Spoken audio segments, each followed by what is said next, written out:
Bangladesh cricket দলকে প্রশংসায় ভাসালেন পাকিস্তানের রাষ্ট্রপতি আসিফ আলী জারদারি।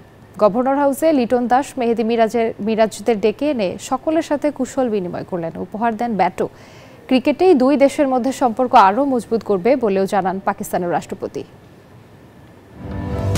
পাকিস্তানে ক্রিকেটের বাইরেও ব্যস্ত সময় কাটছে বাংলাদেশ দলের। লাহোরে টাইগাররা ঘুরে এলেন গভর্নর হাউসে। লিটন দাস, নাজমুল শান্তদের পাশাপাশি উপস্থিত ছিলেন cricket operations chairman Nazmul Abedin ফাহিমও। সকলের সাথে কুশল বিনিময় করেন পাকিস্তানের রাষ্ট্রপতি। বাংলাদেশ ক্রিকেট দলকে প্রশংসায় ভাসান প্রেসিডেন্ট জারদারি। এ সময় উপস্থিত ছিলেন পাকিস্তান ক্রিকেট বোর্ডের চেয়ারম্যান মহসিন নাকভি এবং সে দেশের ক্রিকেটাররা।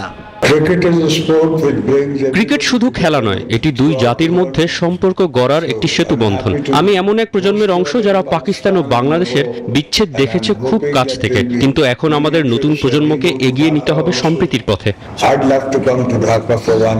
পাকিস্তান সফর শেষে সোমবার বাংলাদেশ দল দেশের বিমান ধরবে। এরপর আগামী 18 জুলাই 3 ম্যাচের টি-20 সিরিজ খেলতে বাংলাদেশে আসবে পাকিস্তান। তারও সূচি চূড়ান্ত হয়েছে এরই মধ্যে।